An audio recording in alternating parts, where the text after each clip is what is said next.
Welcome, everybody, to another edition of Worcester Council Theater 3000.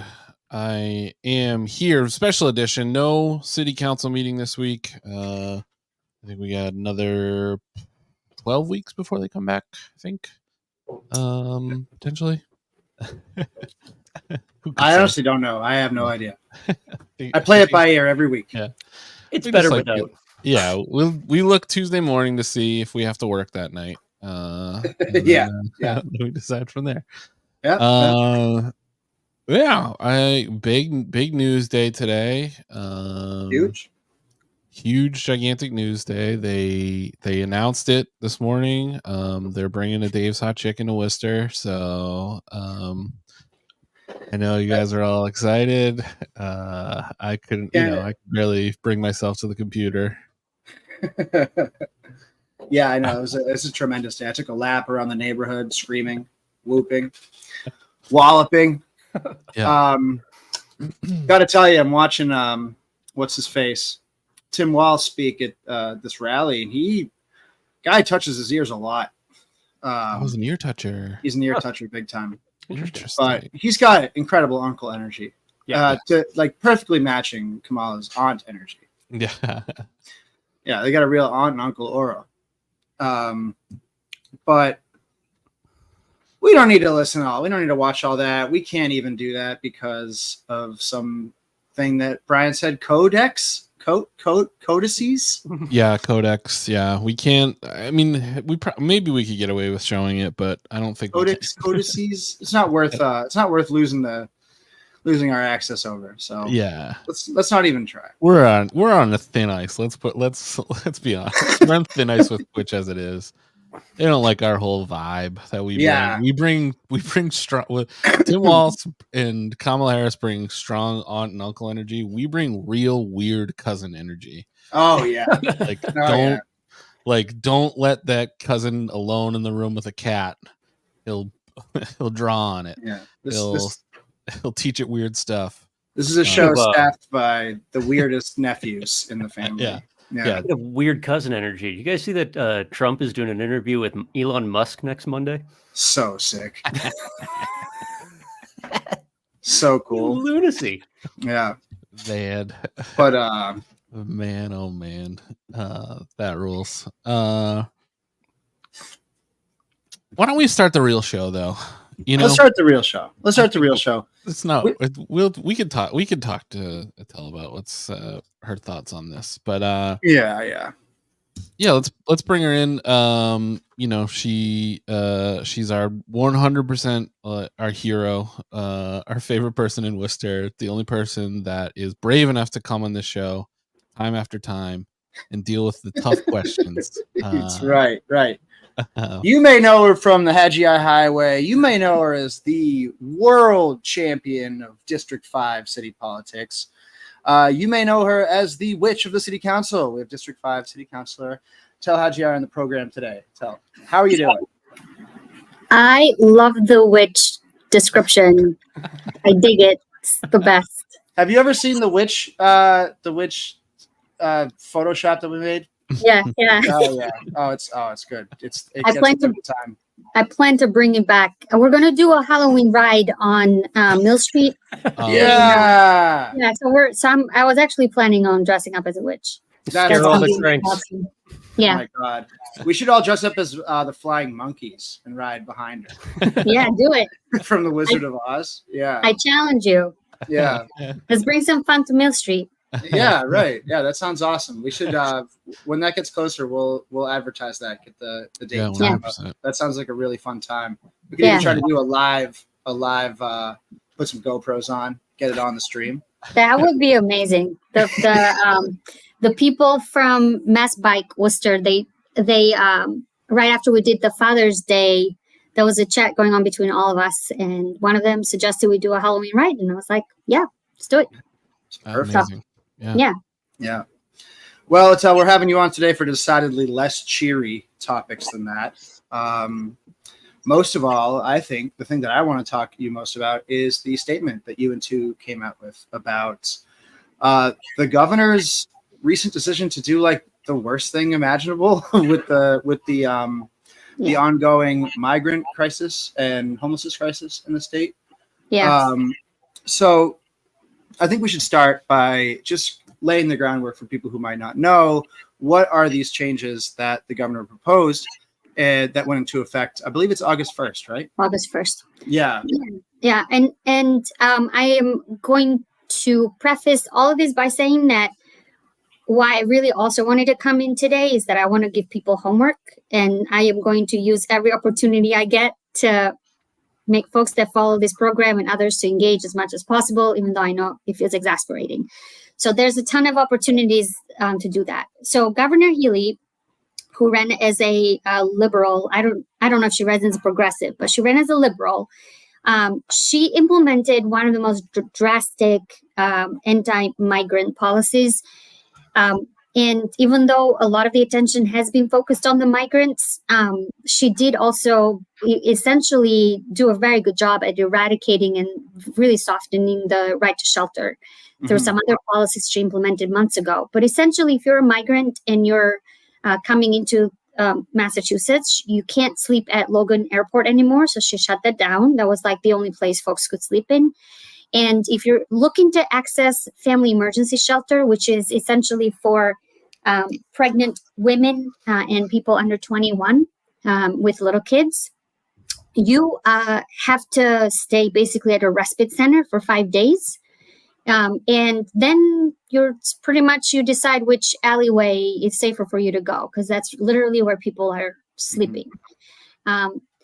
So she, after a lot of people across the state raised the alarm when she abruptly announced this policy, she made like some really crappy concessions for folks that have a lease and could stay in for 30 days. So like if you're someone who comes to this country new and you're trying to figure out how to survive on an hour by hour basis, you're supposed to find an apartment with a lease in 30 days, then you can stay a little bit longer in this shelter. The other really humiliating and denigrating thing that she did is that if folks decide to go to these respite shelters, they cannot access shelter, like a regular homeless shelter, for 6 months. 6 months, right? Yeah, that's crazy to me. So you have 5 days to find an apartment, which I wouldn't be able to do, and I have first class security in my checking account. I wouldn't be able to find an apartment in Massachusetts in 5 days, no way, absolutely no way. And then after that 5 days, you're barred. You're on a list where you cannot get into the even temporary shelters, right? I mean, state-run shelters. The family emergency shelter, which is really the only shelter that parents with kids have to, that are homeless.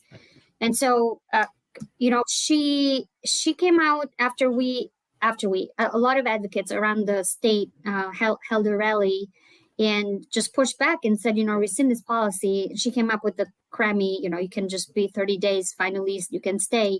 But she doubled down and she said, basically, this is a deterrence model, and we're going to pay millions of dollars to a crappy consultant that runs the current rental assistance program to come up and write this policy that is just not only xenophobic, is just really doesn't make any sense, even if you didn't frame it in that sense. Right. Is that the same consultant that they sent to the border? No, no, this is the same consultant they hired to manage the state's rental assistance program after they cut it considerably. Oh, and I worked closely with them, obviously, when I was working at CMHA, and they have done nothing to make the process easier for people. That's the same consultant they hired to write this policy. That's great. Yeah, that's crazy. I mean, I tweeted it the other day, but like, you remember back in the Trump years when the Democratic Party was like, oh my God, he's the worst person on immigration we've ever seen. Yeah. This is so crazy. This is so scary. And Maura Healey was coming out blasting Trump about, sanctuary cities and such. And now I see very little space between her immigration policies and Trump's. I mean, besides the fact that Massachusetts can't build the wall or deport people. right? Like if she could deport people, I think she would be deporting people. Yeah, essentially, if she had that power, she would. So she came up with this gimmicks of sending a delegation to the border, wasting taxpayer dollars. And just to say, don't come here, as if that's ever worked for anyone that has been in a situation where they've escaped. Right. Do not come. Yeah, do not come. Yeah, like that's going to work. Yeah. So where we at right now is that the policy has gone into effect. A lot of families were told last Friday, I'm sorry, the middle of, because it's today's Tuesday, last Friday, that they have to be gone. And in the meantime, the things that people aren't talking about is that she also allowed 9 months only in shelter for families currently residing in shelter. Mm-hmm. So if they don't work, if they can't find housing, they're also going to get evicted. So I'm predicting a confluence of those two waves kind of colliding, because where are people going to go? And she can't answer that. She is basically leaving it up to cities like ours to figure it out. Right. Is there any data on how many of the families that are being impacted by this are here are seeking refugee status, or in some component of like that pathway? Because that's I'm sorry. Yeah, no, go finish. The thing I can't wrap my head around is the folks that are here that are on a pathway seeking some form of acknowledgement by the federal government. If you're telling them that you can't have an address anywhere, how are you supposed to stay in touch with the federal services or the court system that's there to actually process you under refugee status? But again, your answer would be more important. Yeah, no, it's a very good point. They said, I believe last November, that it was 50-50, meaning the folks who are residents in Massachusetts and folks who are coming in seeking shelter particularly, or it's a 50-50 kind of split. But they're also relying on really stretched thin refugee settlement agencies like Accentria and REAC to basically take care of these families. And it's a really erratic and just doesn't make any logistical practical sense at all how they're going to manage this. One of the things that I think is really worth stressing at the top when we talk about this is like there's a different path here. That you could just make more shelter capacity to honor the right to family law, right? Like that's like, it's not like it's some impossible thing to build a few more family shelters, right? So why is Healy claiming like budgetary restrictions and strain on the system and not adding more money to it? Why is she doing that? That's a really good question. That's what the advocates, one of the asks for her is to look at the supplemental budget and tap into those funds to continue expanding shelter. And in the meantime, obviously work to do all the things that we have been talking about for a long time, which is try to keep people from entering shelter, which you do with rental assistance and other means, so that you can create a little bit of a flow. But she cut rental assistance. She's focused solely on building housing versus kind of like all those homelessness prevention strategies that we know work. And so she's creating a system that is impossible to work in for providers, for advocates, for these families, most importantly. Yeah, right. And I mean, like it's all in this like this mode of like austerity. Like I mean, I have here like the capping the family shelter capacity at 7,500 was one of the first things she did. That was like last year. Right. And then there's a 1 month limit on overflow shelter stays. And then also I read that there's a plan to like just start evicting families from shelters, or that's already happening. To the tune of like 150 families like a month or whatever. Do you have any insight on the evicting families from shelters thing, how that's playing out? Yeah, so that's as a result of her capping. Basically, you have 9 months. So that first cohort that's been in shelter for 9 months, it's now up for eviction. And they're taking the frame of, we're going to evict the people who are not super vulnerable. So like if you're a mom or a dad with one kid and you don't have a disability, or maybe you have an abuser you could go back to, like those would be the folks that are essentially going to leave. So what's happening now is that providers in the shelter system are just handing letters to families and saying, I'm sorry, but come such and such date, you can no longer come in shelter. you're in violation of trespassing if you do, and good luck to you. Bye. Right. So when somebody is a family, especially, which we should actually get into that right now, honestly. There's a difference in Massachusetts in the right to shelter law between single adults and then children and families. So maybe could you just break down the right to shelter law for us a little bit so that the listener has an understanding of that? Yeah, so essentially to qualify for a family emergency shelter, you have to be someone who is at least 21. So it could be a pregnant person, a parent with children, anyone with essentially kids. That's the qualifying criteria. You'd have to be a resident of Massachusetts for a year. And then they have different criteria: escape domestic violence, fire emergencies, eviction, sleeping in inhabitable places. That's the general definition. So we're talking about essentially the majority of people in shelter are women with children. That's the statistics. And I read somewhere that the average age of a kid is like 5 years old. But it runs the gamut from infants to teenagers, and we have a lot of them in Worcester Public Schools as well. Right. So the state's right to shelter law, passed in 1983, I think, guarantees families, like you're in violation of state law if you don't guarantee shelter for unsheltered families, right? So so I've seen a lot of activists and housing experts saying that this violates the state's right to shelter law, these changes. Do you agree with that? Do you think that's what's happening here? It definitely feels like a violation of the premise of the right to shelter, and I don't know how legally they are getting around that. I do know that there's at least one organization, the Boston Community Legal Aid, that's about to ask for an injunction. Okay, interesting. Yeah, they announced. I saw a tweet that they announced, and I'm glad, because if we don't, then this can lead to eventually just completely taking it away, as some Republicans in the state legislature are trying to do. Right. I mean, it really does. I mean, if you're kicking people out of even like triage housing in 5 days, and their families, as outlined in the right to shelter law, it doesn't seem to me like you have a right to shelter in the state. Like, it doesn't. That's just not what's happening right now.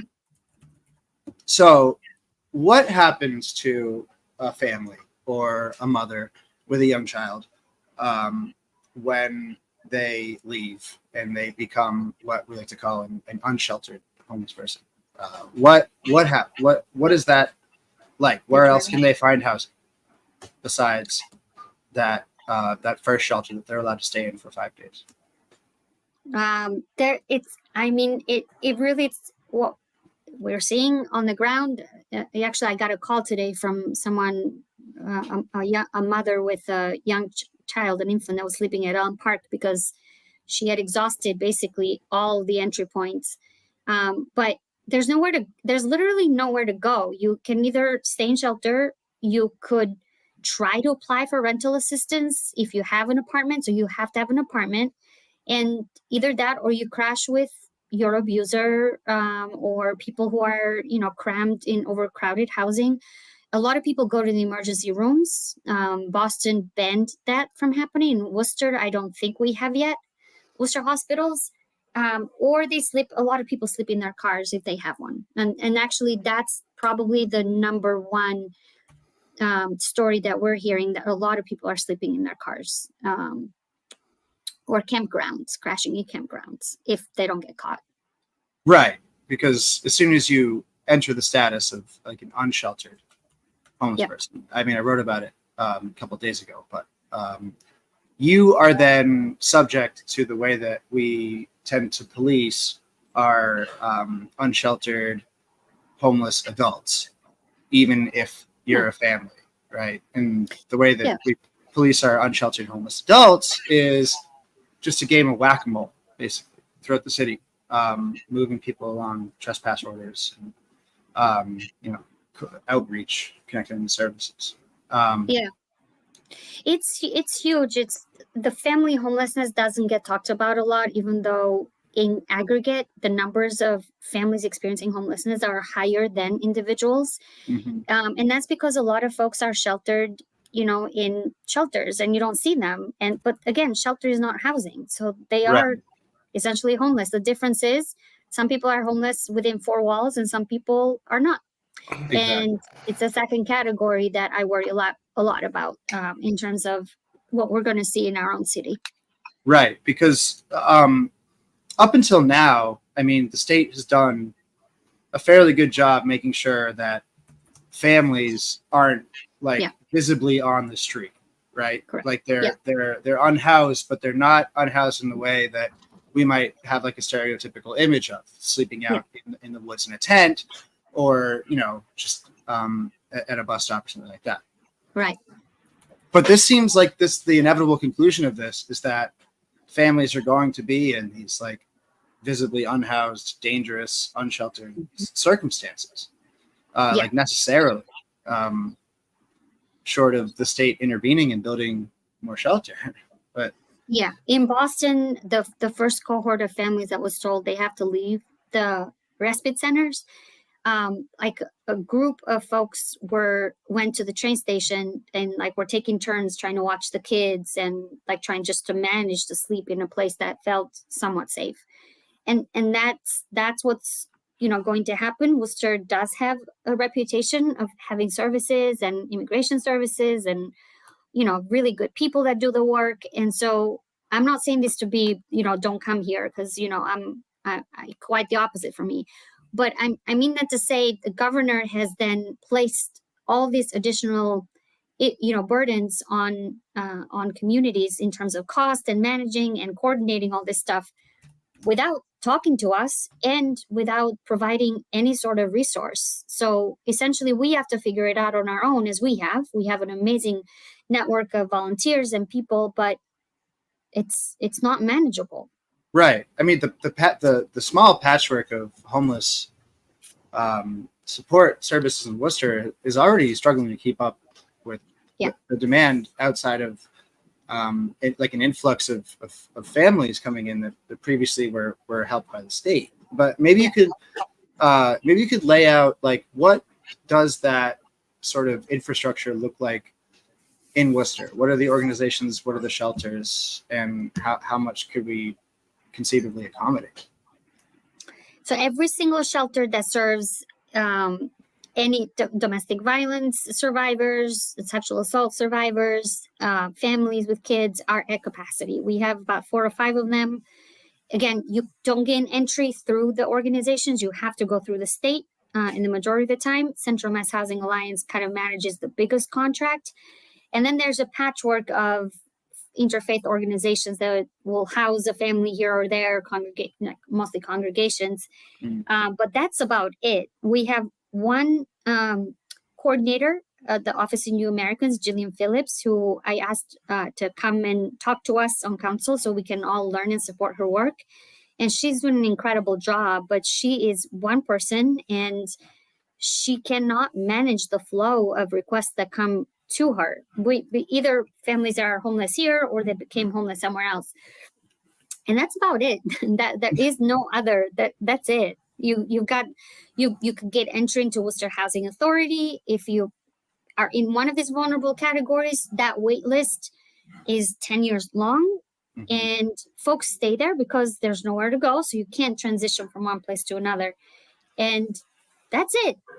And these folks are really at our mercy, or people scrambling dollars here or there to house them in hotels and motels. That option is also gone, so we don't have a lot of dollars to house temporarily shelter folks like a hotel and motel for emergency situations, like this, mom with a young kid. I didn't know that. Did she cut that too, like the hotel, like funding for hotel stays, or how does that go? That was kind of part of the overall shelter response, but since the dollars, it's part of the $1 billion cost that she cites a lot. So that money, she's not giving providers, enough enough money or more money to have hotels, motels as a response strategy, which used to be the case before.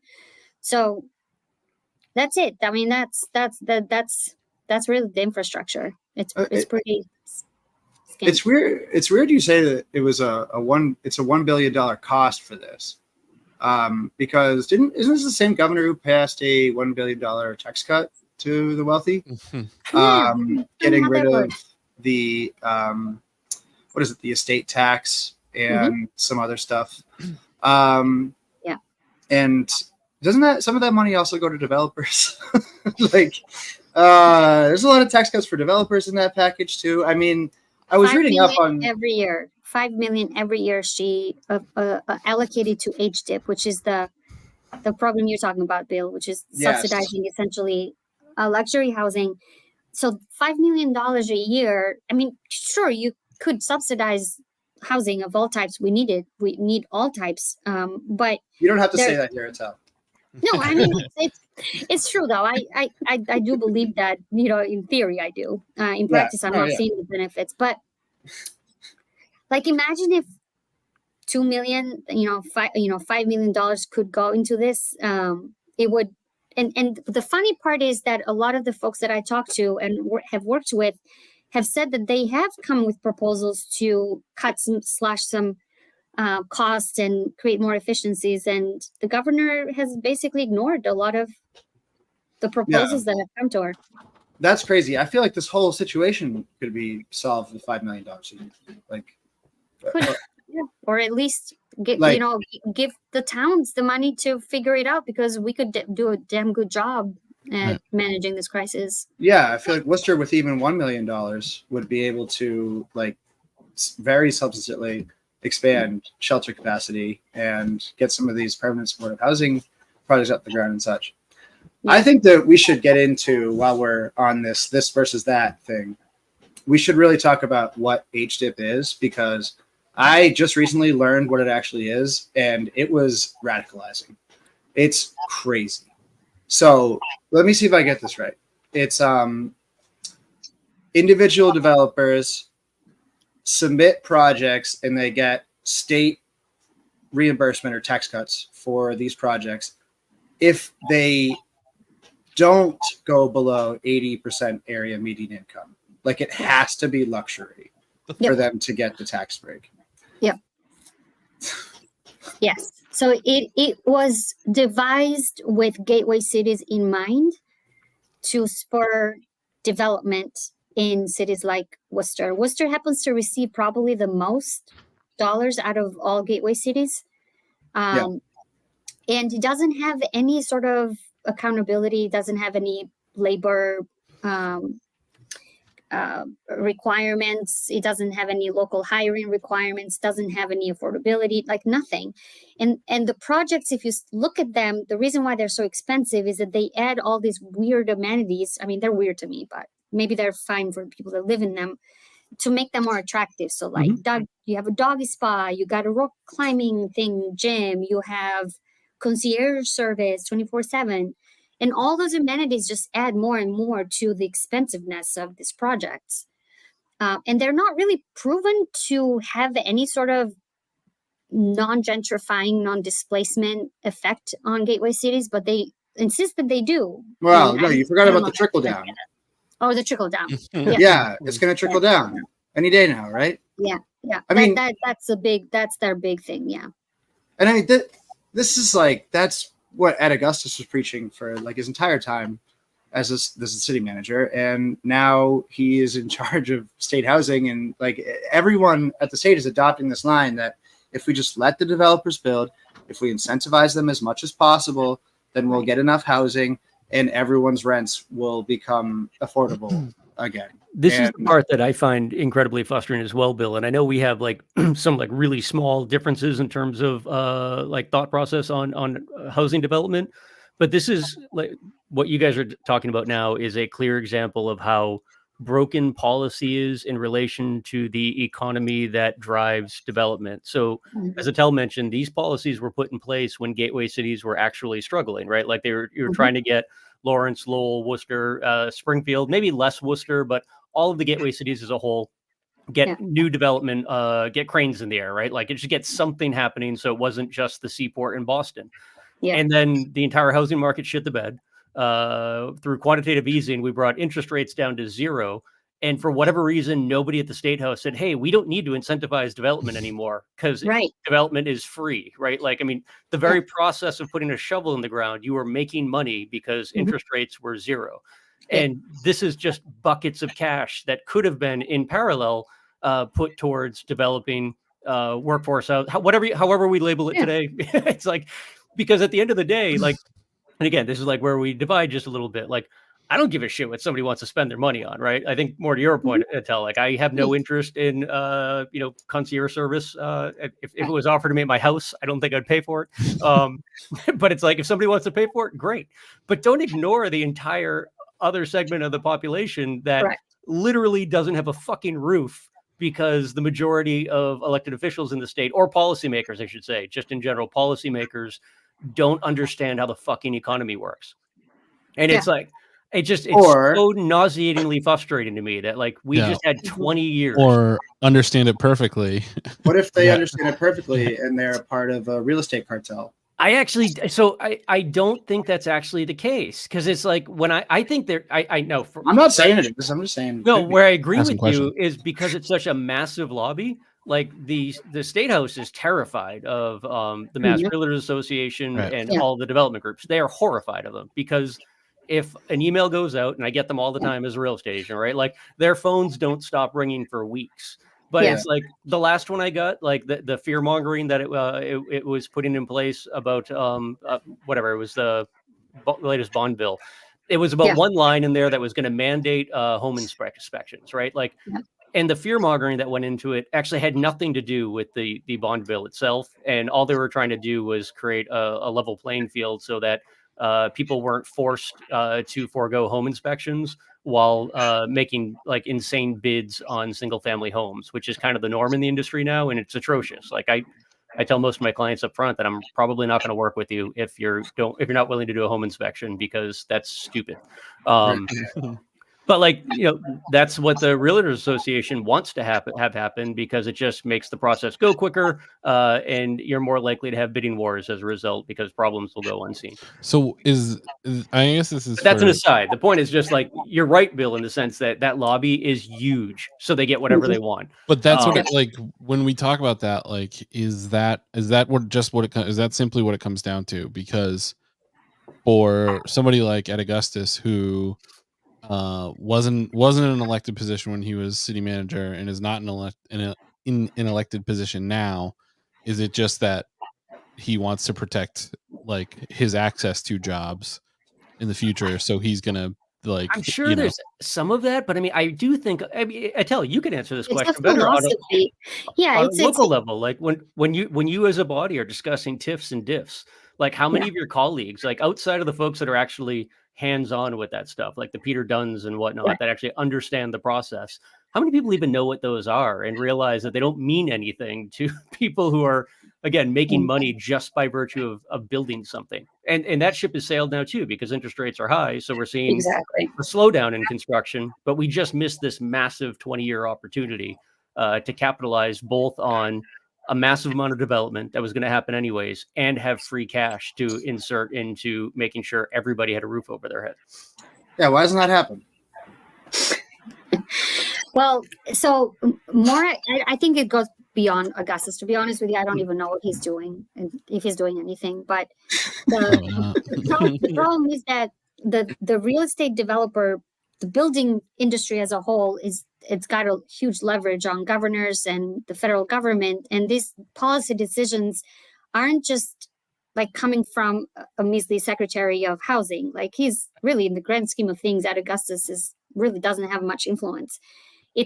They're incentivizing at the federal level all the luxury development because they need that. They need the loans, they need the cash flow, they need all of that to not be constricted.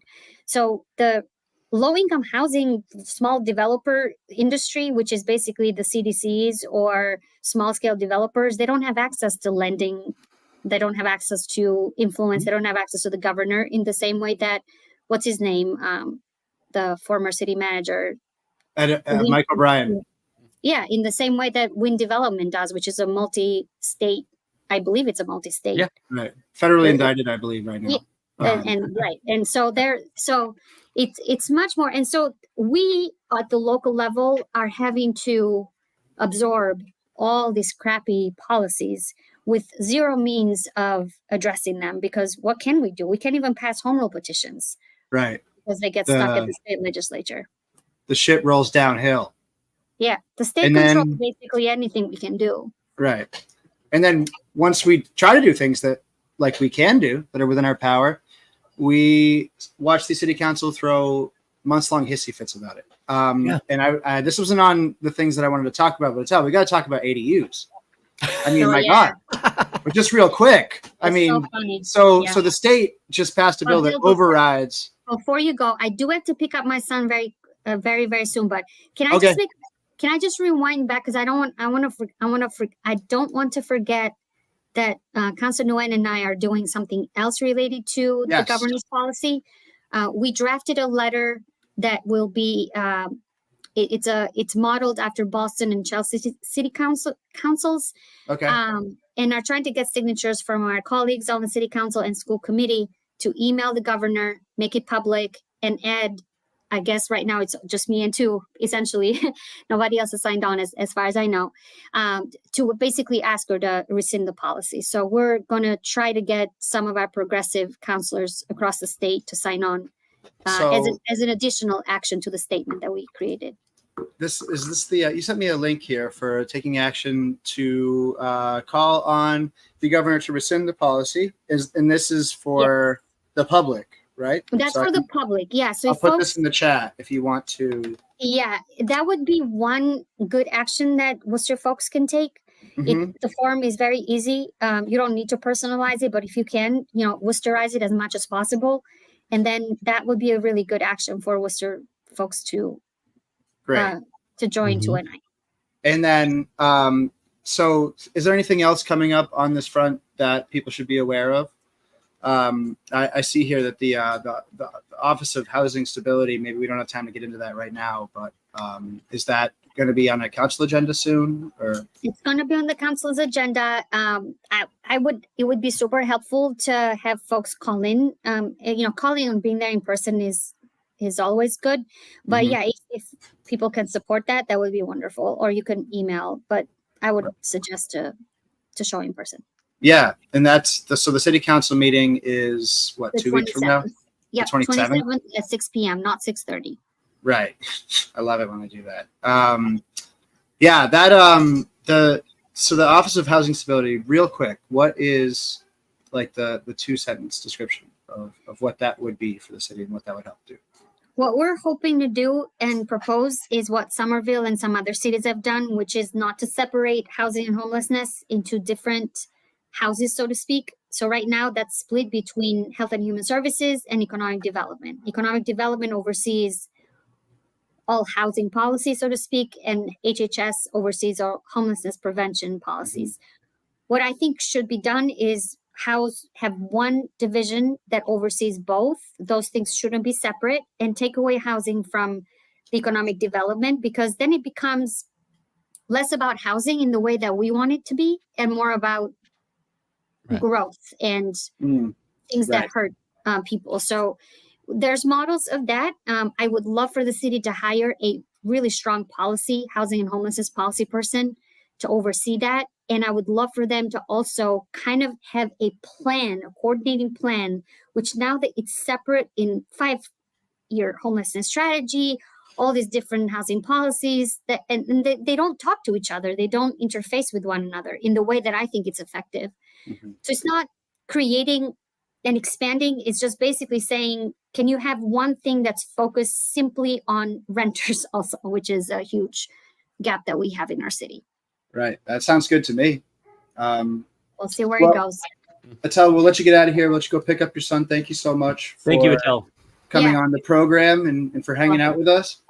Can I just make one last point before I go? You make as many points as you want. We're hanging out. Okay. Council meeting, the next action that I would really appreciate, folks, is to support a resolution I'm putting on to declare traffic crashes and injuries and deaths as a public health emergency. Oh yeah, we haven't even talked about that stuff yet. Yeah. Yeah. So that's going to be in the next meeting too. That's going to be in the next meeting. And also the 25 miles an hour and safety zones policies are still stuck in traffic and parking committee. Of course. I haven't seen any announcements for meetings in August. She hasn't announced a meeting in August? As far as of today, I haven't seen anything. It's possible still. If that doesn't happen, that means that this gets pushed to September 18th, which then means that we'll have to take a few more weeks to come back to council, ordain it, all that stuff. October, my message is to folks, if you're coming to speak on the public health emergency, urge council to vote unanimously, but also to expedite these 2 orders, which they said they would. We voted on it the last meeting. And the mayor and city manager came out with a statement, right, saying that it was going to happen, but they can't tell Donna Clorio what to do here. No one can mandate her. I have urged her in private. I have urged her in public. There's not much more that I can do. Everyone urge her. Etel, I don't manage your campaign, but can you, for here on out, just when you're telling people that proposal is stuck in traffic and parking, just say it's stuck in traffic, because it sounds way more fucking hilarious, and the people who appreciate it will continue to appreciate it.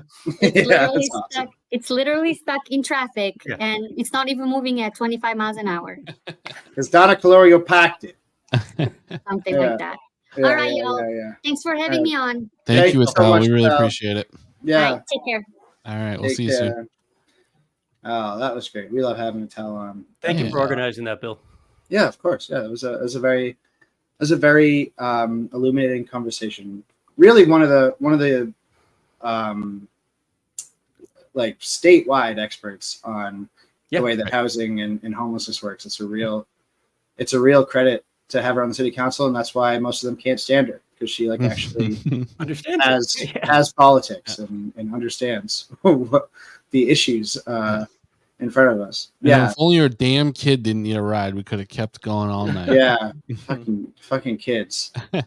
Yeah, this is one too that, regardless of what anyone's takes on like the intricacies of fixes, maybe, I can't understand how anybody is opposed to fixing the problem. Like, Bill, I know you've worked enough, spent enough time in kitchens, like I have. Like, I find it hilarious sitting at like local bars that have restaurants, listening to people complain about costs, without recognizing that everybody that's making their fucking hamburger that now costs $20 is fucking white. And it's like, right. Not at all suggesting we should be going back to taking advantage of undocumented labor, but it's like, dude, you motherfuckers have benefited off of just that undocumented labor in so many forms, and now like people are getting so hostile against it. I mean, we're in this bizarro land now where we've gone from like the U.S. Chamber of Commerce being the biggest proponent of open borders to suddenly the Democratic Party taking like great pride in the fact that there's fewer people coming through the border than there were in Trump's last year. It's like so fucked. Like, this system doesn't work the way you think it does unless you're fucking exploiting people.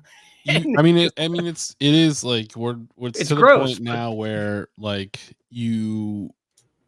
there needs to be another, like, a grand show of how things could be if you actually shut down immigration. There needs to be, it would be great if there was a. I don't know how you get through to people, like how dependent our entire way of life has been on just that front, right? Like, go get a roof put on your house. If you're lucky to have a home, go see if you can get a roof put on your house and see what the cost is compared to pre-2020.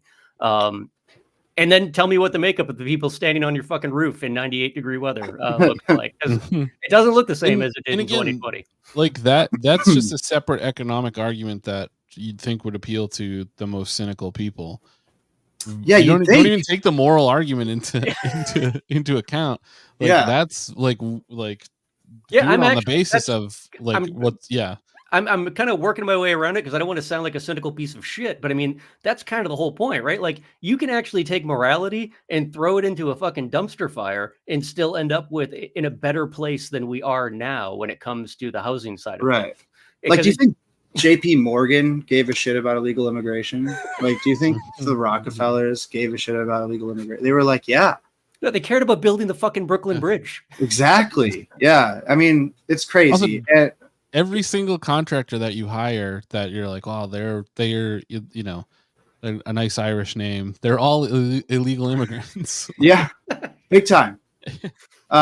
You know, they just like married a lady from Leicester, so they could stay. Yeah. Your grandparents, your great grandparents, they were all illegal immigrants. Just, literally, it's a illegal immigrant is like a new concept. Anyway, it's like it's like it doesn't really mean anything.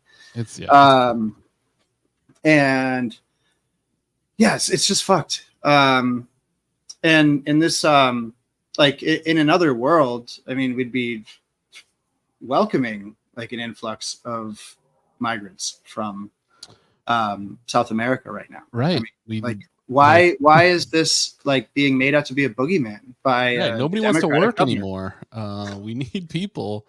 Birth rates are plummeting. We need people. Again, there's all these cynical arguments that have been perfectly acceptable for all of time, in at least in the history of this country. And like again, the moral argument is the one for me is enough, even if it cost us, even if it whatever. Yeah. Like, by all means. But if nothing else, there are many cynical capitalist arguments that you could make that it just doesn't make any strategic sense for people to act like they will. But again, if they win that argument, I guess politically, which they are winning right now, because even in fucking Massachusetts we can't help people, then I guess they'll find out. I guess I guess we'll see. You know what's crazy? It's such a crazy thing, like a contradiction I've never been able to reconcile, is that we measure the success of our states and our cities, for better or for worse, on basically one metric: growth, right? How does growth happen? Right? Growth happens via immigration. You know, growth happens when people move here. Why, if you're measuring the success of your state on this like sort of arbitrary economic metric of growth, why wouldn't you be completely welcome to it and facilitating it and making sure that people who are coming here, desperate or not, you know, get into work right away, get into an abundance of housing right away, and you actually grow the state? I just don't understand. It doesn't make any sense why that can't happen. This is a phenomenal comment, and it actually kind of ties this whole thing into a bow in a nice way, because this is very similar to actually something I saw that Tim Walz, quote from him a number of years back. And again, national politics are in the vast majority of the practical stances that these people take are going to disappoint us all. None of these people are like heroes. But I saw a quote today from him that said the economy is not a jungle, it's a garden. And for these exact reasons, you spend a little up front to make sure that people have their basic needs taken care of, and then you just like reap the benefits of that down the road when businesses are thriving, the economy, more people spend more money in the economy, to say nothing of arts and culture, and all the rest of that other bullshit. Right. It doesn't make any sense. We're fucking around. We're going to find out. Yep. Would it make sense in the context of like an equity-based model that's stripping the country for parts? Wouldn't a migrant crisis be awfully inconvenient for like hedge funds that are actively dismantling our institutions? Right. Well, I mean, they just need to make enough money to build the spaceship, right, from off the planet, and we're and then we're all left behind anyway. So yeah, if you're taking the long view that they're taking, then sure, yeah. This is I think that last comment, I think there's some validity to that when it comes to convincing uninformed vote, like low information that's voters. that's the story they tell the at. rubes Right. to sell it. That's not what fucking Donald Trump's handlers think. No one with any power in this country gives a shit what your culture is. That's not what Maura Healey's handlers think. No, she doesn't give a shit about you. They don't give a shit about that at all. Nobody does, except for the dumbest people. It's important for people to understand, and most people don't, that like our economy is not a zero-sum game. To your point, Bill, it was always predicated on growth, and then the trick was figuring out how to keep it growing. Whether you're taking the jungle model from 150 years ago or the garden model from Tim Walz from whenever he said that. But it's not a zero-sum game. We've just done a fantastic job since the Nixon era, in particular, convincing people, specifically white males, that it's a zero-sum game. And anytime somebody comes to this country, they're actively taking something out of your pocket. And that's a fucked up approach to policy. Right. But it's useful if you're stripping the thing for parts. Because then you have a scapegoat. It will lead us all to ruin, and then they'll be happy in their silver towers, not even ivory. They'll be silver plated with remote control guns surrounding them so that we can't get in. I think that's honestly a good place to leave it for. Yeah, I'd say so. I know this is a short one, but I know a lot of people were watching the speeches earlier and maybe didn't catch this. But if you're showing up now and you want to see a great, short but great discussion with Etel, and we will share the video. It is going to be up on YouTube shortly. And we will share that out so everyone can see it. But once again, the link that Etel shared with us here, mahomeless.org/protect-access-to-shelter. Go get on there, reach out to Maura Healey, let her know that we're not satisfied and we don't want another shitty Republican governor in the next election cycle. So please get your shit together. We're going to do some more stuff the next meeting's at the 27th. Hopefully we'll have some stuff between now and then, maybe another conversation like this. But until then, please, follow us, do all the things. I won't do the whole thing tonight, but we'll make sure that you're subscribed to billshaner.substack.com. Thank you. Without Travis here, I cannot find the graphics. I simply cannot find them. But you know where to go. You're subscribed there already. You should be. I found it. Look, there it is. billshaner.substack.com, @email, @Worcester_sucks. Follow us, subscribe, do all those good things. The Worcester Hot Dog Safari is coming up on August 17th. Come out to that. So stoked. Fully engulfed in Worcester Safari this year. You do not have to leave the confines of the city at all. We got some great, exciting things coming up. The night before, we're doing the sort of late show, but the hot dog edition, we're playing hot dog on stage at Off the Rails. Some great comedians, great guests, and some great surprises. And we love you guys. Thank you for tuning in, and we will see you next Tuesday. Goodbye, everybody. We love you.